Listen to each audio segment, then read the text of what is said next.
Hello friends, welcome to honey GS classes. October 8 and 9 daily current affairs with GS points, Hindu express, Eenadu and PIB news. So first మనకి October 9 very famous world post day అని చెప్పేసి జరుపుకుంటాము. So 1874 లోపల universal postal union అనే సంఘాన్ని Bern కేంద్రంగా, ఇది స్విట్జర్లాండ్లో ఉంటుంది, స్థాపించడం కాబట్టి అక్టోబర్ 9ని మనము పోస్ట్ డే అని చెప్పేసి జరుపుకుంటున్నాము. థీమ్ ఏంటి అంటే సో టుగెదర్ ఫర్ ట్రస్ట్ అని చెప్పేసి థీమ్ తీసుకున్నాము.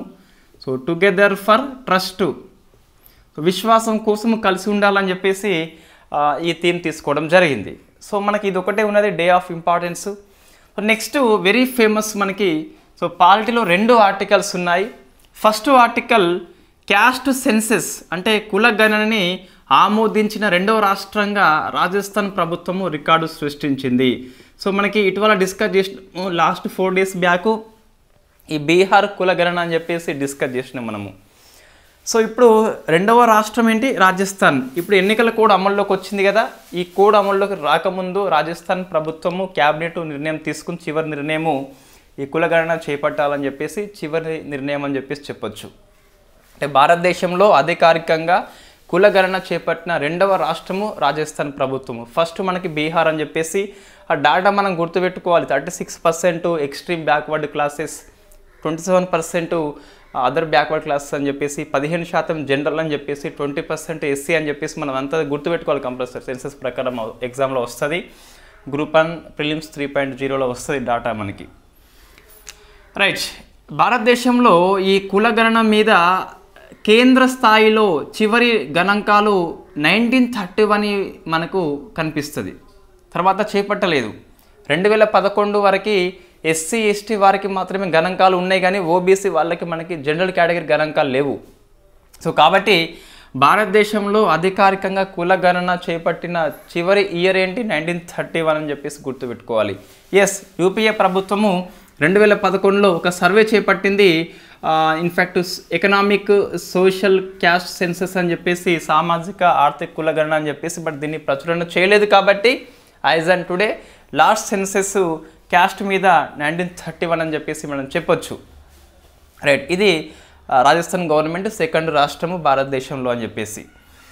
నెక్స్ట్ పాలిటీ ఆర్టికల్ ఏమున్నదంటే ఒక 5 రాష్ట్రాలకి 5 స్టేట్స్కి ఎన్నికల సంఘము ఎన్నికల షెడ్యూల్ని రిలీజ్ చేసింది. ఇందులో టీఎస్పీఎస్సీ ప్రీవియస్ ఇయర్ క్వశ్చన్, ఇటీవల ఎన్ని రాజ్యసభ స్థానాలకి ఎన్నికల సంఘము నోటిఫికేషన్ ఇచ్చిందని చెప్పేసి ప్రశ్న వచ్చింది. సో మనకి ఇప్పుడు 5 స్టేట్స్ అని చెప్పేసి గుర్తుపెట్టుకోవాలి. కొన్ని జిఎస్ పాయింట్స్ మనం కవర్ చేసుకుంటాం 5 స్టేట్స్ నుంచి. సో ఫస్ట్ ఏంటి, తెలంగాణ ప్రభుత్వం ఉన్నది మనకి, తర్వాత మధ్యప్రదేశ్ ప్రభుత్వం ఉన్నది, నెక్స్ట్ ఛత్తీస్గఢ్ ఉన్నది, సార్ రాష్ట్రము ఛత్తీస్గఢ్ ఉన్నది, నెక్స్ట్ మిజోరం ఉన్నది, తర్వాత ఇన్ఫ్యాక్ట్ రాజస్థాన్ కూడా మనకి కనిపిస్తుంది. మొత్తం 5 స్టేట్స్ కోసం అని చెప్పేసి ఎన్నికల షెడ్యూల్ని ఎన్నికల సంఘం రిలీజ్ చేసింది. తక్షణమే మోడల్ కోడ్ ఆఫ్ కండక్ట్ మనకి అమల్లోకి వస్తుంది.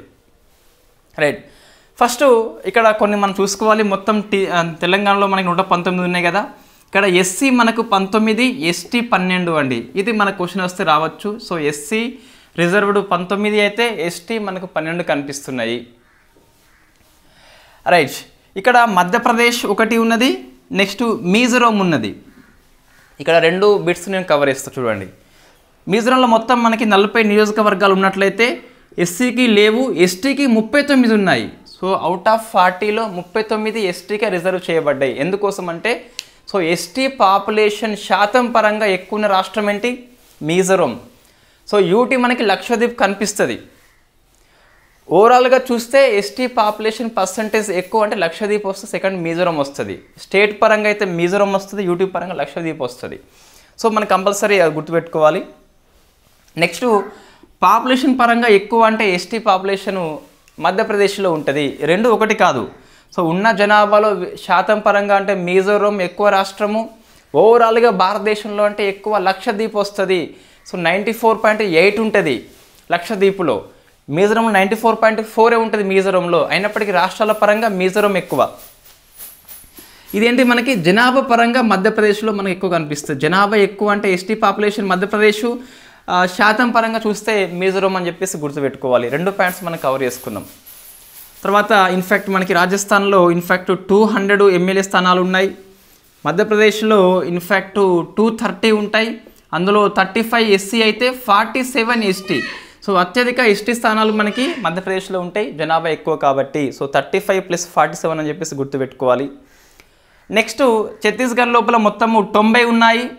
సో ఇవి ఎమ్మెల్యే నెంబర్స్ గుర్తుపెట్టుకోవాలి. తెలంగాణ 119, మధ్యప్రదేశ్ 230, అందులో 47 నెంబర్ గుర్తుపెట్టుకోవాలి. ఛత్తీస్గఢ్ 90, మిజోరం 40 అయితే ఈ 39 మనం గుర్తుపెట్టుకోవాలి. ఎందుకోసం 39 ఉన్నాయి అవుట్ ఆఫ్ 40లో అంటే ఎస్టీ పాపులేషన్ పర్సంటేజ్ ఎక్కువ కాబట్టి 94.4% అక్కడ ఎస్టీ వాళ్ళే ఉంటారు. నెక్స్ట్ రాజస్థాన్ 200 అని చెప్పేసి గుర్తుపెట్టుకోవాలి. సో ఇప్పుడు కొంత మార్పులు చేస్తున్నారు ఈ అసెంబ్లీ ఎన్నికల లోపల. ఏంటిదంటే ఇంతకుముందు మనకి ఈవీఎం విషయంలో ఇక్కడ ఇది పార్టీ గుర్తు ఉండేది, బట్ ఇప్పుడు అభ్యర్థి పేరు మనకి ఇక్కడ అభ్యర్థి ఫోటో కూడా మనకి ప్రింట్ చేస్తున్నారు. ఇంతకుముందు అభ్యర్థి ఫోటో లేకుండే. సో పార్టీ గుర్తు అభ్యర్థి నేమ్ ఉండేది, ఇప్పుడు అభ్యర్థి యొక్క ఫోటోని మనకి ఈవీఎం మీద అప్డేట్ చేస్తున్నారు.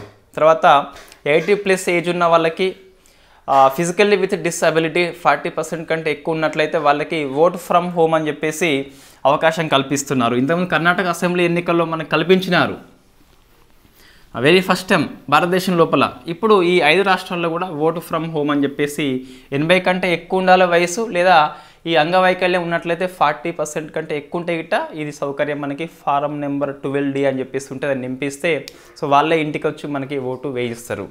సో ఇది మనకి పాలిటీ ఆర్టికల్స్ అండి. నెక్స్ట్ ఎకనామీ లేదు. సో ఆర్ట్ అండ్ కల్చర్ కింద వస్తుంది. అక్షర్ధామ్ టెంపుల్ అని చెప్పేసి మనకి వార్తల్లో ఉంది, మనం డిస్కస్ చేసినాము, మళ్ళీ ఈరోజు పేపర్లో వచ్చింది. సో ఇది భారతదేశం వెలుపల ఆధునిక యుగంలో, మొత్తం మీద కాదు కానీ ఆధునిక యుగంలో భారతదేశం వెలుపల అతిపెద్ద హిందూ దేవాలయం అని చెప్పేసి పిలుస్తాం. అక్షర్ధామ్ టెంపుల్ అని చెప్పేసి అమెరికా లోపల న్యూ జెర్సీ రాష్ట్రం లోపల ఉన్నది. సో మనకు అది వెరీ ఫేమస్. అంగారా కోవట్ ఉన్నది, అది biggest Hindu temple out side India. But మనకి అది అన్సెంట్ కాలంలో, ఇదేమో చూస్తే మోడర్న్ ఇండియా కాలంలో మనకి చూసినట్లయితే అక్షర్ధామ్ టెంపుల్ న్యూ జెర్సీ నగరం లోపల అమెరికా లోపల అని చెప్పేసి గుర్తుపెట్టుకోవాలి. ఈ టెంపుల్లో మనకి బ్రహ్మకుండు అని చెప్పేసి ఒకటి ఉన్నదండి. ఈ బ్రహ్మకుండు ఏంటి అంటే ఒక బావి పేరు ఇది. సో ఒక పవిత్రమైన బావి అది. ప్రపంచంలో ఉన్న 300 రివర్స్ యొక్క వాటర్ని కలగలిపి ఈ బావిలో పోసినారు. సో 300 రివర్స్ వాటర్ అంటే చాలా హెల్తీ వాటర్ అది.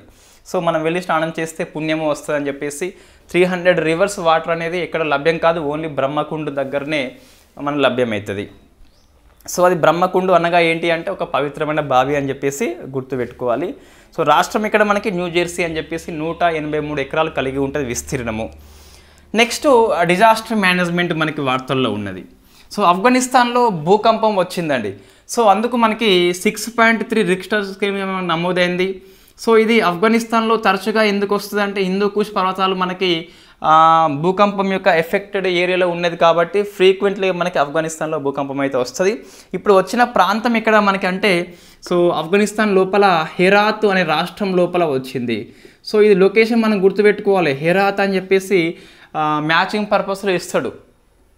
మరకేజ్ మొరాకో, హెరాత్ ఆఫ్ఘనిస్తాన్ అని చెప్పేసి, సమ్ గాజా ఇజ్రాయెల్ అని చెప్పేసి కొన్ని మనకి మ్యాచింగ్ పర్పస్ ఇస్తాడు వార్తల్లో ఉన్న ప్లేసెస్ నుంచి. కాబట్టి మనకు హెరాత్ అనే పట్టణము ఆఫ్ఘనిస్తాన్లో ఉన్నది, భూకంపం ప్రభావిత ప్రాంతం అని చెప్పేసి 2000 మంది కంటే ఎక్కువ మరణించినారు భూకంప ఫలితం వచ్చింది కాబట్టి.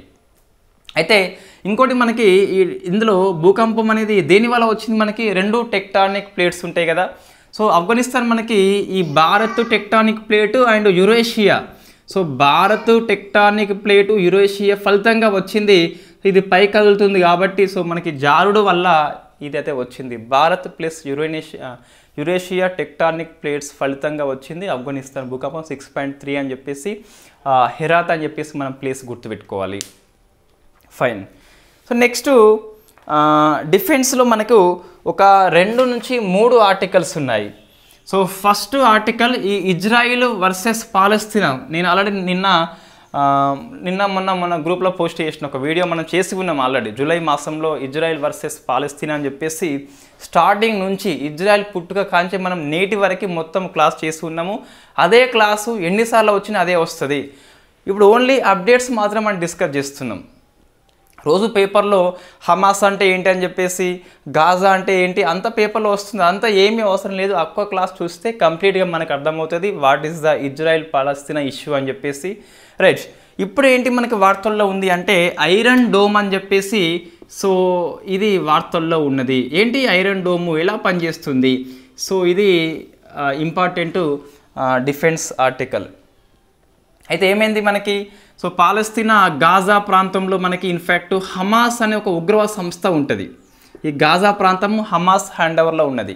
ఈ హమాస్ సంస్థ ఇజ్రాయెల్ మీద దాడి చేసింది. ఒకేసారి 5,000 రాకెట్స్ ప్రయోగించిందండి. వీటిని సమర్థవంతంగా ఇజ్రాయెల్ అడ్డుకున్నది. కారణం ఏంటి అంటే ఐరన్ డోమ్ అని చెప్పేసి ఒక ఎయిర్ డిఫెన్స్ సిస్టము ఇజ్రాయెల్ లోపల ఉంది కాబట్టి అడ్డుకున్నది. అయినప్పటికీ నష్టం అయితే వచ్చింది. సో ఏంటి, ఇది ఒక air defence system. Air defence system అంటే గగనతల రక్షణ వ్యవస్థ అని చెప్పేసి సర్ఫేస్ నుంచి ప్రయోగించే ఎయిర్ డిఫెన్స్ సిస్టమే ఈ ఐరన్ డోమ్ అని చెప్పేసి పిలుస్తాం. దీన్ని రఫేల్ ఇండస్ట్రీస్ వాళ్ళు తయారు చేసిండ్రు. రఫేల్ యుద్ధ విమానం వేరు, ఫ్రాన్స్ ఇది, డసాల్ట్ కంపెనీ అది. దీన్ని రఫేల్స్ అనే సంస్థ తయారు చేసింది. రఫేల్ విమానం వేరు, రఫేల్ సంస్థ వేరు. So Rafale advanced defence system అని చెప్పేసి ఇజ్రాయెల్లో ఉంటుంది. దాన్ని తయారు చేసింది ఈ ఐరన్ డోమ్ అని చెప్పేసి. So Rafale advanced systems. So ఇది సిస్టమ్.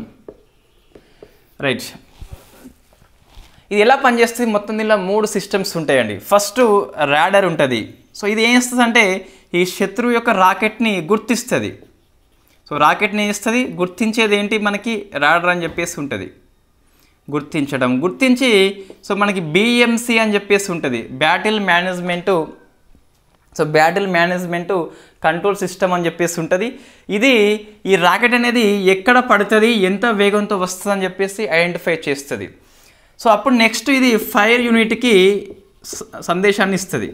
ఇక్కడ మనకి టమీర్ గుర్తుపెట్టుకోవాలి, టమీర్ క్షిపణి అని చెప్పేసి ఉంటుంది. ఈ టమీర్ క్షిపణి ఈ రాకెట్ని ధ్వంసం చేస్తుంది. గుర్తించేది రాడర్, ఎంత వేగంతో వస్తుంది, ఎక్కడ పడిపోవచ్చు అని చెప్పేసి మనకు బిఎంసి అని చెప్పేసి battle management weapon control system అని చెప్పేసి ఇది అంచనా వేస్తుంది. అంచనా వేసి దీనికి ఇస్తే ఫైర్ యూనిట్లో ఉన్న టమీర్ క్షిపణి అనేది మిషైల్ అనేది దీన్ని ధ్వంసం చేస్తుంది. సో మన గగనతలాన్ని రక్షణ ఇస్తుంది కాబట్టి it is called air defence system అని చెప్పేసి పిలుస్తాం. దీన్ని రఫేల్ సంస్థ ఇంకోటి Israel aerospace industries. So Israel aerospace and industries అని చెప్పేసి 2 కలిపి సంయుక్తంగా తయారు చేయడం జరిగింది. ఇజ్రాయెల్ ఏరోస్పేస్ ఇండస్ట్రీస్ అని చెప్పేసి రఫేల్ అడ్వాన్స్డ్ డిఫెన్స్ సిస్టమ్ అని చెప్పేసి 2 కలిపి దీన్ని తయారు చేసినాయి. అందుకు మనకి వార్తల్లో ఉన్నది. సో ఐరన్ డోమ్ ఏంటి, it is the air defence system. Surface నుంచి మనం ప్రయోగిస్తాం. 3 సిస్టమ్స్ ఉంటాయి, radar, battle management weapon control system and fire యూనిట్లో ఉన్న టమీర్ అని చెప్పేసి ఒక మిసైల్ ఉంటుంది. సో అవైతే ధ్వంసం చేస్తే రాకెట్ని. మొత్తం మీద ఎయిర్ డిఫెన్స్ సిస్టమ్ అని చెప్పేసి ఈ ఐరన్ డోమ్ని పిలుస్తాం. దాని ఫలితంగా పాలస్తీనా మీద మనకు ఇజ్రాయెల్ అయితే యుద్ధం చేస్తుంది. దీనికి ఆపరేషన్, సో మనకి కమిటీలో ఆపరేషన్స్ ఒక చాప్టర్ ఉన్నదిగా, అందులో రాసుకోవాలి. ఆపరేషన్ ఐరన్ స్వార్డ్ అని చెప్పేసి పిలుస్తాం. సో ఆపరేషన్ ఐరన్ స్వార్డ్ అంటే ఏంటి అంటే పాలస్తీనా మీద ఇజ్రాయెల్ యొక్క యుద్ధం పేరే ఆపరేషన్ ఐరన్ స్వార్డ్ అని చెప్పేసి పిలుస్తాం. 1973 లోపల అక్టోబర్ 6న మనకి ఇజ్రాయెల్ వర్సెస్ సిరియా ప్లస్ ఇదంతా మన డెప్త్ ఏమైనా డిస్కస్ చేసినామండి. 1973 అక్టోబర్ 6న ఏమైంది అంటే ఇన్ఫ్యాక్ట్ ఇజ్రాయెల్ దేశము ఒకవైపు, అటువైపు ఈజిప్టును సిరియా కలిపి యుద్ధం చేసినాయి. ఇజ్రాయెల్ ఓడిపోయింది. ఇజ్రాయెల్ మనకి యూదుల దేశం అని చెప్పేసి ఇది అజేయులు అని చెప్పేసి అంతకుముందు భావించినారు. బట్ మనకి ఈజిప్ట్, సిరియా కలిపి అరబ్ కంట్రీస్ కలిపి దీన్ని ఓడించినాయి. సో ఇది అజేయులు కాదని చెప్పేసి అప్పుడు అందరికీ అర్థమైంది. మొత్తం మీద 1978లో వెరీ ఫేమస్ బిట్ ఇది. 78లో వెరీ ఫస్ట్ టైం ఇజ్రాయెల్ దేశంతో ఈజిప్ట్ దేశం దౌత్య సంబంధాలు స్టార్ట్ చేసుకున్నది. Very famous question. ఇజ్రాయెల్ దేశంతోని ఏ అరబ్ కంట్రీ ఫస్ట్ సంబంధాలు స్టార్ట్ చేసింది అంటే మనకి ఈజిప్ట్ అని చెప్పేసి గుర్తుపెట్టుకోవాలి. సో దాన్ని కెప్టెన్ డేవిడ్ ఒప్పందం అని చెప్పేసి పిలుస్తాం. సో ఇదంతా మనం డిస్కస్ చేసినాం. జస్ట్ ఇప్పుడేం గుర్తుపెట్టుకోవాలి, ఆపరేషన్ ఐరన్ స్వాడ్ అని చెప్పేసి పాలస్తీనాలో ఉన్న మనకి హమాస్ యొక్క సంస్థ మీద ఇజ్రాయెల్ ప్రభుత్వ దాడి ఈ ఐరన్ స్వాడ్ అని చెప్పేసి ఆపరేషన్ మనం పెట్టుకున్నాం. రైట్, నెక్స్ట్ ఇంకో డిఫెన్స్ ఆర్టికల్ వార్తల్లో ఉంది చక్రవాత్. సో చక్రవాత్ 2023 ఇది పిఐబి న్యూస్, మనకి ఏ పేపర్లో రాలేదు, పిఐబి న్యూస్ ఇది. సో ఈ న్యూస్ ప్రకారం ఏంటి అంటే ఇది ఒక యాన్యువల్ ఎక్సర్సైజ్. మనకి ఎవరు కండక్ట్ చేస్తారు అంటే ఇది మొత్తం జాయింట్ ఆర్మీ ఉంటుంది, నేవీ ఉంటుంది అండ్ ఇండియన్ ఎయిర్ ఫోర్స్ ఉంటుంది. 3 దళాలు సంయుక్తంగా పాల్గొంటాయి. వార్షిక ఎక్సర్సైజ్ అని చెప్పేసి పిలుస్తాం. ప్రతి ఇయర్ ఒక దళం కండక్ట్ చేస్తుంది. ఈసారి మనకి ఇండియన్ నేవీ కండక్ట్ చేస్తుంది గోవా లోపల. ఉద్దేశం ఏంటి, మనకి HADR అని చెప్పేసి పిలుస్తాం, హ్యూమన్ అసిస్టెన్స్ డిజాస్టర్ రిలీఫ్ అని చెప్పేసి ఉంటుంది. సో మనకి డిజాస్టర్స్ వచ్చినప్పుడు మానవ సహాయం ఎలా ఉండాలని చెప్పేసి ప్రాక్టీస్ చేస్తే 3 దళాలు ఒకేసారి. సో ఈసారి నేవీ కండక్ట్ చేస్తుంది గోవా లోపల. ఇది చక్రవాత్ అంటే అర్థం ఏంటంటే 3 దళాల సంయుక్త విన్యాసము, వార్షిక విన్యాసం అని చెప్పేసి పిలుస్తాం. ఇండియన్ నేవీ పాల్గొంటుంది, ఎయిర్ ఫోర్స్ పాల్గొంటుంది అండ్ ఆర్మీ పాల్గొంటుంది. 2015లో ఫస్ట్ టైం కండక్ట్ చేయడం జరిగింది. ఇది గోవా ఈసారి ఇండియన్ నేవీ కండక్ట్ చేస్తుంది గోవా లోపల. నెక్స్ట్ ఇండియన్ ఎయిర్ ఫోర్స్కి కొత్త చిహ్నము వచ్చింది. సో మనకి ఇటువంటి ప్రశ్న వస్తుంది. సో దాని యొక్క సింబల్ మనకి మారిందండి. ఆ సింబల్లో ఉన్న అంశాలు ఏంటి మనం డిస్కస్ చేయాలి. ఎలా ఉన్నదంటే ఇప్పుడు ఇన్ఫ్యాక్ట్ ఇది చిహ్నం, ఇది ఇటువైపు మనకి 3 రంగుల జెండా కనిపిస్తుంది. సో ట్రై కలర్స్ ఉంటాయి. ఇటువైపు మనకి ఈ అశోక లయన్ కనిపిస్తుంది. ఇన్ఫ్యాక్ట్ నేను ఇట్లా వేస్తున్న అశోక లయన్ అని చెప్పేసి దీని కింద సత్యమేవ జయతే అని చెప్పేసి దేవనాగరి లిపిలో ఉంటుంది. సత్యమేవ జయతే అని చెప్పేసి రాసి ఉంటుంది. ఎస్, అశోక సింహం కింద అశోక లయన్ కింద ఈ లిపిలో ఉంటుంది. దీని కింద ఏముంటుంది అంటే మనకు ఒక ఈగల్, ఒక డేగా ఉంటుంది. సో ఇది హిమాలయన్ ఈగల్ అండి. ఇది ఏంటిది, హిమాలయన్ ఈగల్, హిమాలయన్ గద్ద డేగా అని చెప్పేసి ఇది రెక్కలు విప్పుతూ ఉంటుంది. సో ఇది అర్థం ఏంటంటే ఇండియన్ ఎయిర్ ఫోర్స్ యొక్క పోరాట స్ఫూర్తికి ప్రతీక అని చెప్పేసి పిలుస్తాం. రెక్కలు విప్పుతున్న లేదా కొట్టుకుంటున్న హిమాలయన్ గద్ద యొక్క ప్రతీక దేనికి, ఇండియన్ ఎయిర్ ఫోర్స్ యొక్క పోరాట స్ఫూర్తికి ప్రతీక అని చెప్పేసి పిలుస్తాం. అయితే ఈ గద్ద చుట్టూ మనకి రౌండ్లో భారత్ వాయుసేన అని చెప్పేసి మళ్ళీ మనకి లిపిలో రాసి ఉంటుంది. భారత్ ఇన్ఫ్యాక్ట్ వాయుసేన అని చెప్పేసి మళ్ళీ మనకి ఇక్కడ రాసి ఉంటుంది. తర్వాత నెక్స్ట్ ఇక్కడ ఒక శ్లోకం మనకి ఉంటుందండి. సో ఏం శ్లోకం అంటే నభః స్పర్శం దీప్తం అని చెప్పేసి అది భగవద్గీత శ్లోకము. ఇది మనకి నభః స్పర్శం అండ్ దీప్తం అర్థమైంది అంటే ఆకాశాన్ని ఘనమైన కీర్తితోని తాకాలని చెప్పేసి పిలుస్తాం. సో ఆకాశాన్ని ఘనమైన కీర్తితోని తాకాలని చెప్పేసి నభః స్పర్శం దీప్తం అని చెప్పేసి మన శ్లోకం తీసుకోవడం జరిగింది. ఇది ఇండియన్ ఎయిర్ ఫోర్స్ యొక్క కొత్త ఎంబ్లం ఇది. సో మనం గుర్తుపెట్టుకో, అందులో ఏమున్నదంటే డేగా ఉన్నది, సింహం ఉన్నది, ఈ మనకు భారత వాయుసేన అని చెప్పేసి రాస్తున్నది, నభః స్పర్శం దీప్తం అని చెప్పేసి రాస్తున్నది శ్లోకం ఒకటి. ఇంకోటి హిమాలయన్ డేగా అని చెప్పేసి మనకు కనిపిస్తుంది. తర్వాత ట్రై కలర్స్లో ఉన్న జెండా మనకు కనిపిస్తుంది. ఇక్కడ మళ్ళీ దీని కింద ఈ డే కింద సో రౌండ్గా 3 కలర్స్ మనకి ట్రై కలర్స్ అని చెప్పేసి ఇట్లా రౌండ్గా కనిపిస్తుంది. ఇదంతా ఒకసారి మీరు దాంట్లో గూగుల్ సెర్చ్ చేస్తే మీకు ఇమేజ్ కనిపిస్తుంది. నేను నోట్స్లో అయితే గ్రూప్లో పెడతాను. అందులో ఇమేజ్ లేకపోవచ్చు, మీరు సెర్చ్ చేయొచ్చు, ఈజీగా గూగుల్లో కనిపిస్తుంది. సో నెక్స్ట్ మనకి పర్యావరణ అంశాలు కొన్ని కనిపిస్తున్నాయండి. ఒక్క నిమిషం.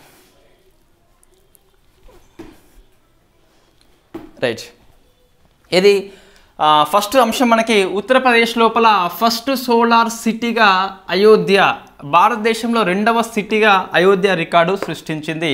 సో ఏంటి మనకి ఇండియాలో సెకండ్ది, యూపీలో ఫస్ట్ది సోలార్ సిటీ ఏంటి అంటే అయోధ్య నగరము. ఇది వెరీ ఫేమస్ క్వశ్చన్. సో మరి ఫస్ట్ది ఏంటి అంటే మనకు సాంచి అని చెప్పేసి ఇన్ఫ్యాక్ట్ మనం డిస్కస్ చేసినాం ఆల్రెడీ. ఇది మధ్యప్రదేశ్లో ఉంటుంది, భారతదేశంలో ఫస్ట్ సోలార్ సిటీ. మరి మోదేరా ఏంటి from Gujarat, first solar village in India. ముక్రాకే ఏంటి first solar village in Telangana. Gadge Meenakshi very famous సర్పంచి, సీఎం రిలీఫ్ ఫండ్కి ₹1,00,000 ఇచ్చింది ఆమె. రైట్, ఇవి డిఫరెంట్ బిట్స్ అండి మనకి. అయోధ్య ఏంటి, second solar city in India, from యూపీలో ఫస్ట్ది అవుతుంది. సాంచి ఏంటి, first solar city in India, Madhya Pradesh. Modhera ఏంటి మనకి సోలార్ విలేజ్ ఫస్ట్ది ఇన్ ఇండియా, మోదేరా అని చెప్పేసి ఫ్రమ్ గుజరాత్ అని చెప్పేసి గుర్తుపెట్టుకోవాలి. తర్వాత ఇంకోటి డాకర్ డిక్లరేషన్ అని చెప్పేసి మనకి వార్తల్లో ఉన్నది. ఇటువంటి తెలుగు పేపర్స్ ఫోకస్ చేయండి. ఇది ఇటువంటిది, ఇది కానీ ఇది కానీ. So Dakar declaration very famous వాస్తవంగా ఇది. సో మనకి హిందూ ఆర్టికల్ ఇది. What is the Dakar declaration అంటే మనకి COP28 సదస్సు ఎప్పుడు మనకి నవంబర్ 30న దుబాయ్ హోస్ట్ చేస్తుంది, జరగబోతుంది మనకి ఇదే ఇయర్లో నవంబర్లో. ఇది COP28 సమ్మిట్. మనం COP26 డిస్కస్ చేసిన కరెంట్ అఫైర్స్ లోపల గ్రూప్ 1 ప్రిలిమ్స్ పూర్తి కాలేదు. COP27 అయిపోయింది, నో ప్రిలిమ్స్. COP28 కూడా అయిపోతుంది, ఇంతవరకు ప్రిలిమ్స్ మనం దాటుకొని పోతలేము, రాస్తున్నాం మళ్ళీ ప్రిలిమ్స్ వస్తుంది. సో COP29 రావద్దు అని చెప్పేసి మనం కోరుకోవాలి. రైట్, ఇది దుబాయ్ హోస్ట్ చేస్తుంది కదా నవంబర్ మాసంలో. దీనికోసం అని చెప్పేసి ముందే మనకి కొన్ని సమ్మిట్స్ కండక్ట్ చేసుకుంటాం.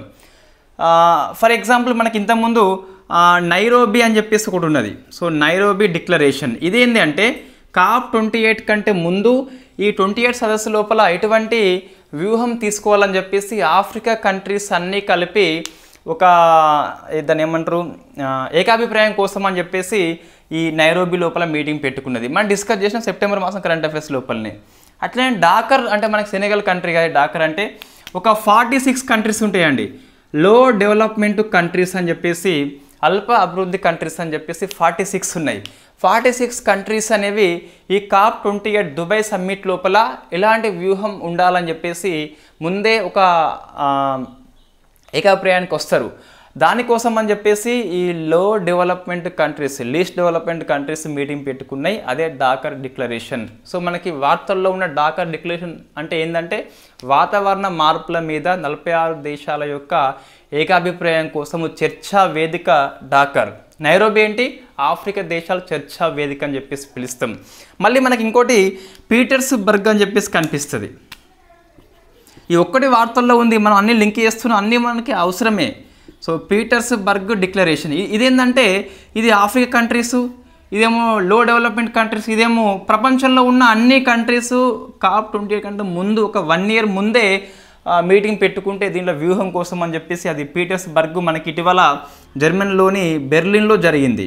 సో 3 యొక్క ఉద్దేశం ఏంటి, COP28 యొక్క సన్నాహాలు. నైరోబీ అంటే ఆఫ్రికా వస్తుంది, డాకర్ అంటే లో డెవలప్మెంట్ కంట్రీస్ వస్తుంది, పీటర్స్బర్గ్ అంటే అన్ని కంట్రీస్ వస్తాయి. సో హోస్ట్ చేసింది ఎవరు మనకి, జర్మనీలో ఉన్న బెర్లిన్లో.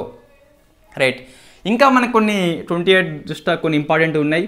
సో సుల్తాన్ ఆల్ జబేరీ అని చెప్పిస్తున్నాడు. సుల్తాన్ ఆల్ జబేరీ ఈయన ఈ COP28 సదస్సుకి అధ్యక్షుడిగా ఎన్నికైండు. దుబాయ్లో ఉన్నటువంటి అబుదాబి నేషనల్ ఆయిల్ కంపెనీ యొక్క CEO. సో ఇదేంటి, COP28 పర్యావరణ సదస్సు. ఈయన ఏంటిది, ఆయిల్ కంపెనీ CEO. సో మనకు కాంట్రవర్సీ కాబట్టి SI మెయిన్స్లో క్వశ్చన్ వచ్చింది, ఇంకా ఎగ్జామ్లో మనకు క్వశ్చన్ వచ్చింది TSPSC లోపల. సో ఇటువంటి ఎగ్జామ్లో ఎందుకు వస్తాయి అంటే కాంట్రవర్సీ కాబట్టి, అరే వీడు ఆయిల్ కంపెనీ CEO, ఇదేమో క్లైమేట్ చేంజ్ కోసం కృషి చేస్తుంది, వీడేంద్ర అని చెప్పేసి క్వశ్చన్ ఇస్తాడు అక్కడ మనకి. రైట్, ఇంకోటి COP28 యొక్క అడ్వైజరీ కమిటీ లోపల మనకి ఇన్ఫ్యాక్ట్ మన ముఖేష్ అంబానీ సెలెక్ట్ అయ్యాడు. ముఖేష్ అంబానీ అని చెప్పేసి మనకి వార్తల్లో ఉన్నాడు. ఇంకొకరు సునీత అని చెప్పేసి, ఓకే, సునీత నారాయణ అని చెప్పేసి కూడా మన ఇండియా నుంచి సెలెక్ట్ అయింది. సో ఇద్దరు పేర్లు మనం గుర్తుపెట్టుకోవాలి. ఇదంతా దేనికోసం అంటే COP28 కోసం అని చెప్పేసి ఉన్నది. రైట్, నెక్స్ట్ ఇంటర్నేషనల్ రిలేషన్స్లో భాగంగా మనకి భారత్ టాంజానియా మధ్య చాలా ఒప్పందాలు జరిగినాయి. టాంజానియా అధ్యక్షురాలు సమియా సులుహు అని చెప్పేసి ఇండియాకి వచ్చింది. సో సమియా సులుహు అని చెప్పేసి పేరు గుర్తుపెట్టుకోవాలి, అధ్యక్షురాలు కాబట్టి మనం గుర్తుపెట్టుకోవాలి. సో టాంజానియా ఇండియా మధ్య రిలేషన్స్ అనేవి ఎలా ఉన్నాయని చెప్పేసి చూద్దాం ఫస్ట్ మనం. సో ఒప్పందాలు ఏంటి అంటే ఫస్ట్ ఒకటి, ఈ టాంజానియా కంట్రీకును ఇండియా మధ్య సంబంధాల స్థాయిని పెంచిండ్లు. ఎంతవరకు అంటే స్ట్రాటజిక్ పార్ట్నర్షిప్ అని చెప్పేసి పిలుస్తాం. అంటే వ్యూహాత్మక సంబంధాల స్థాయికి, అంటే సో రక్షణ రంగము, అంతరిక్ష రంగము, పరిశ్రమ రంగము, వాణిజ్యము అన్నిట్లలో సంబంధం కలిగి ఉంటే దాన్ని వ్యూహాత్మకం అని చెప్పేసి పిలుస్తాం. సో సంబంధాల స్థాయి అప్గ్రేడ్ చేయబడింది స్ట్రాటజిక్ పార్ట్నర్షిప్కి. సెకండ్ది 2023-27 మధ్య సాంస్కృతిక మార్పిడి ఒప్పందం అని చెప్పేసి చేసుకున్నాం. సాంస్కృతిక మార్పిడి ఒప్పందము. సో మార్పిడి ఒప్పందం అంటే మన కల్చరల్ ఒప్పందం అని చెప్పేసి పిలుస్తాం. నెక్స్ట్ ఈ సముద్ర సహకారం కోసము కొచ్చిన్ షిప్ యార్డ్ ఒప్పందం చేసుకుంది. సో సముద్ర సహకారం కోసము ఏంటి కొచ్చిన్ షిప్ యార్డ్ అని చెప్పేసి పిలుస్తాం. So Cochin ship yard. Next ఫోర్త్ది మన ఐఐటి మద్రాస్ది. సో టాంజానియాలో ఉన్న జాంజిబార్లో ఒక క్యాంపస్ని ఏర్పాటు చేస్తుంది. ఇదంతా మనం డిస్కస్ చేసినాం already. So IIT Madras very famous, ఒక విదేశీ క్యాంపస్ని ఓపెన్ చేస్తుంది జాంజిబార్ లోపల ఫ్రమ్ టాంజానియా అని చెప్పేసి. ఇన్ఫ్యాక్ట్ ఇంకో బిట్ మనం కవర్ చేసుకోవచ్చు ఇక్కడ. ఐఐటి మద్రాసు జాంజిబార్ లోపల విదేశీ క్యాంపస్ ఓపెన్ చేస్తుందా, దాని యొక్క డైరెక్టరేట్గా ఎవరు ప్రీతి ఎన్నికైంది. సో ఫస్ట్ మహిళా డైరెక్టర్ అని చెప్పేసి ఐఐటికి చెప్పొచ్చు ప్రీతి అని చెప్పేసి. నెక్స్ట్ ఈ టాంజానియా కంట్రీ ఒక 2 కూటమిల్లో సభ్యత్వం తీసుకున్నది. ఒకటి గ్లోబల్ బయోఫియల్ అలయన్స్ అని చెప్పేసి మనం ఇంతకుముందు G20 కంట్రీస్లో డిస్కస్ చేసినాం మనము. తర్వాత ఇంటర్నేషనల్ బిగ్ క్యాట్ అలయన్స్ అని చెప్పేసి ఇండియా ఆధ్వర్యంలో కూటమి మనకి ఏర్పడింది 7 బిగ్ క్యాట్స్ కోసం అని చెప్పేసి, వాటి యొక్క కన్జర్వేషన్ కోసం అని చెప్పేసి. సో 2 కూటమిల్లో టాంజానియా అనేది సభ్యత్వం తీసుకుంది కాబట్టి మనం గుర్తుపెట్టుకోవాలి. ఇది గ్లోబల్ బయోఫియల్ అలయన్స్ అని చెప్పేసి, ఇంటర్నేషనల్ బిగ్ క్యాట్ అలయన్స్ అని చెప్పేసి టాంజానియా కంట్రీ మెంబర్షిప్ తీసుకోవడము జరిగింది. ఇవి డెవలప్మెంట్స్ అండి. తర్వాత ఇండియా స్విట్జర్లాండ్ వచ్చేసి 75 ఇయర్స్ అవుతుందట మనకి సంబంధాలు స్టార్ట్ అయ్యి. దీని కారణంగా సెలబ్రేషన్ స్టార్ట్ చేసుకుంది.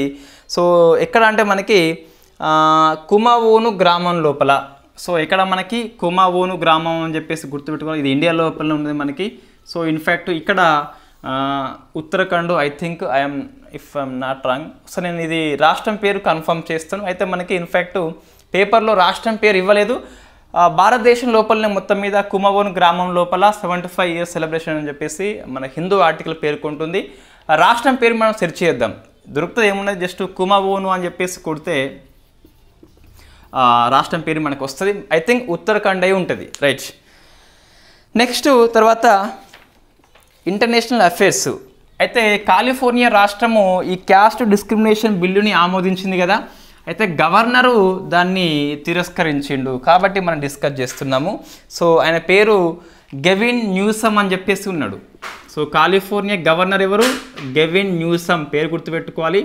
కుల వివక్షత బిల్లుని తిరస్కరణ చేసిండు, వీటో చేసిండు కుల వివక్షత బిల్లు అని చెప్పేసి. సో మనం ఇంతకుముందు డిస్కస్ చేసినాము అమెరికా లోపల ఈ క్యాస్ట్ డిస్క్రిమినేషన్ మీద ఫస్ట్ రాష్ట్రం అని చెప్పేసి కాలిఫోర్నియా అన్నాం కదా, దాన్ని క్యాన్సిల్ చేసుకోవాలి. వై? బికాస్ గవర్నర్ మనకి ఆమోదిస్తే చట్టం అవుతుంది కాబట్టి, ఆమోదించలేదు కాబట్టి తిరస్కారం జరిగింది కాబట్టి అది. సో మనకి ఫస్ట్ రాష్ట్రం అంటూ ఏమీ లేదు అమెరికా లోపల. అయితే నగరాలు ఉన్నాయి మనకి. ఏంటిది? ఇదే కాలిఫోర్నియా రాష్ట్రం లోపల ఇన్ఫ్యాక్ట్ ఫస్ట్ నగరం ఏంటి అంటే సియాటెల్. సో రెండవది మనం డిస్కస్ చేసినాము ఇటీవల ఫ్రెండ్సో అని చెప్పేసి కూడా మనం డిస్కస్ చేసినాము. ఫ్రెండ్సో సెకండ్ది. ఫస్ట్ సిటెల్ లేదా సియాటెల్ అని చెప్పేసి పిలుస్తాం. 2 కాలిఫోర్నియా లోపల ఉన్నాయి. సో కుల వివక్షతని రద్దు చేసిన 2 రాష్ట్రాలు, 2 నగరాల పేర్లు సియాటెల్ అండ్ ఫ్రెండ్సో ఫ్రమ్ కాలిఫోర్నియా. ఇది మరి రాష్ట్రము నిషేధం విధించిందా? విధించలేదు. గవర్నర్ అనే వ్యక్తి, న్యూసమ్ అనే వ్యక్తి తిరస్కరణ చేయడం జరిగింది. నెక్స్ట్ కమిటీలు, ఆపరేషన్స్ అని చెప్పేసి ఆపరేషన్ ఐరన్ స్వార్డ్ మనం డిస్కస్ చేసినాం ఇంతకుముందు ఫస్ట్ ఇదే క్లాసులో. సో ఇజ్రాయెల్ యొక్క ఆపరేషన్ పేరు ఈ పాలస్తీనా యొక్క హమాస్ మీద ఆపరేషన్ ఐరన్ స్వార్డ్ అని చెప్పేసి పిలుస్తాం. నెక్స్ట్ ఆర్బీఐ ఒక కమిటీని ఏర్పాటు చేసింది, నారాయణ స్వామి కమిటీ అని చెప్పేసి. దేనికోసం మనకి అంటే ఈసీఎల్ ఫ్రేమ్వర్క్ కోసం. సో ఆర్బీఐ కన్స్టిట్యూట్ చేసింది కాబట్టి మనం గుర్తుపెట్టుకోవాలి. సో ఎక్స్పెక్టెడ్ క్రెడిట్ లాస్ అని చెప్పేసి దీని యొక్క రూల్స్ రూపొందించమని నారాయణ స్వామి అధ్యక్షతన ఒక 9 మెంబర్ ప్యానెల్ కమిటీని ఆర్బీఐ ఏర్పాటు చేసింది. సో ఏంటి మనకి ఎక్స్పెక్టెడ్ క్రెడిట్ లాస్ అంటే ఒక ఆర్థిక సంస్థ, ఇక్కడ మనకు బ్యాంకులు వస్తాయి, తన జీవితకాలం మొత్తంలో ఈ రుణాల ద్వారా ఇతర ఆస్తుల ద్వారా ఎంత లాస్ కావచ్చో ఇది అంచనా వేయడమే ఎక్స్పెక్టెడ్ క్రెడిట్ లాస్ అని చెప్పేసి పిలుస్తాం. దీని మీద రూల్స్ చేయమని చెప్పేసి నారాయణమూర్తి కమిటీ అని చెప్పేసి ఆర్బీఐ ఏర్పాటు చేయడం జరిగింది. తర్వాత సమ్మిట్స్, మనకి 3 సమ్మిట్స్ డెవలప్మెంట్లో మాత్రమే ఉన్నాయి. మనం జస్ట్ వీటిని టచ్ చేస్తాను, పూర్తిగా మనకి సమ్మిట్ అయిపోయాక డిస్కస్ చేద్దాం. ఫస్ట్ది IMF world bank annual summit Morocco దేశం లోపల మర్రకేచ్ నగరం హోస్ట్ చేస్తుంది. మన నిర్మలమ్మ ఈరోజు పోతుంది.